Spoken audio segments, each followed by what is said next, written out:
En juillet 1994, le corps sans vie de Stéphane Dietrich est retrouvé dans la forêt de Cravanche, dans le territoire de Belfort.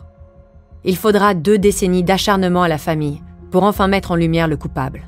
Christophe Blain, le surveillant du lycée de Stéphane, est condamné à 20 ans de réclusion criminelle et purge sa peine en région parisienne.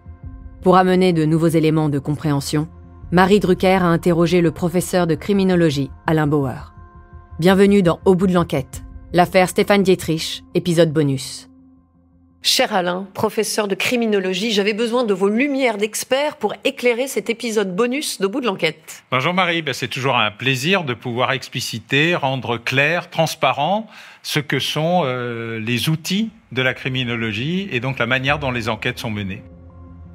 Malgré les soupçons et une défense pas forcément convaincante, les enquêteurs ne mettent pas Christophe Blain en examen. Ils préfèrent le relâcher pour éventuellement l'interroger à nouveau plus tard. Alain Bauer, à quoi sert la garde à vue exactement ? Alors d'abord, ça sert à obtenir des aveux. Ça sert à confronter le suspect aux éléments de l'enquête et éventuellement d'ailleurs à considérer que ces éléments ne vont nulle part. Mais c'est surtout une sous-traitance. L'avocat ayant pénétré dans le bureau du juge, qui était le seul à pouvoir interroger les suspects jusqu'à 1897, eh bien les magistrats ont sous-traité cet espace particulier d'interrogatoire aux policiers et aux gendarmes. Quel est le cadre légal de la garde à vue ? Il est arrivé assez tardivement, justement. C'était d'abord un bricolage, et puis peu à peu, la garde à vue est entrée dans le code pénal, article 62.2 du code de procédure pénale, ce qui a permis de garantir les droits, notamment des suspects, puisque la France a été condamnée à plusieurs reprises par la Cour européenne de droits de l'homme pour non-respect des droits, voire même pour des actes de torture. Et donc, ce cadre est aujourd'hui très protecteur, très précis, à la fois sur la durée et sur les contenus. Alors, dans cette affaire, les enquêteurs décident de ne pas prolonger la garde à vue de Christophe Blain pour pouvoir éventuellement l'interroger à nouveau plus tard. D'abord, est-ce que c'est une tactique et est-ce qu'on procède souvent comme ça ?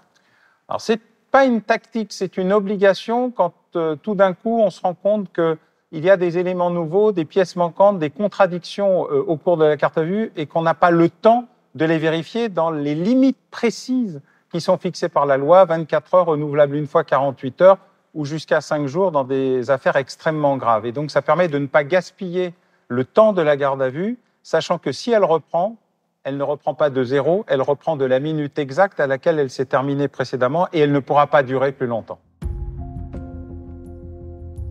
Les policiers ont réussi à faire craquer Christophe Blain en quelques heures, en le confrontant à ce nouveau témoin. Alain Bauer, est-ce qu'il y a une technique pour obtenir des aveux ?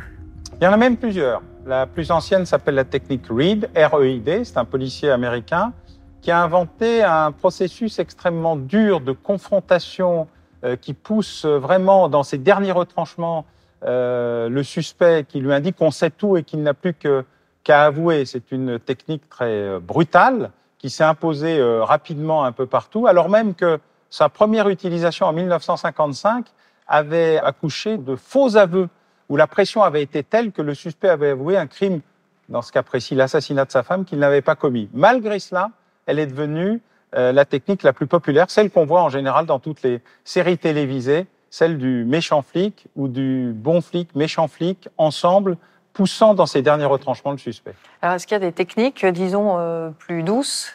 Oui. Une technique canadienne, qui est d'ailleurs implantée en France depuis quelques années, la technique Progrès, elle est plutôt la technique de la confession douce, de l'accompagnement, de la manière dont, avec empathie, on pousse le suspect à reconnaître ce qu'il a fait et à le faire doucement. Alors, c'est une technique moins brutale, elle est plus une technique de la confession, mais elle permet d'arriver à des résultats. On l'a vu dans l'affaire Jonathan Daval.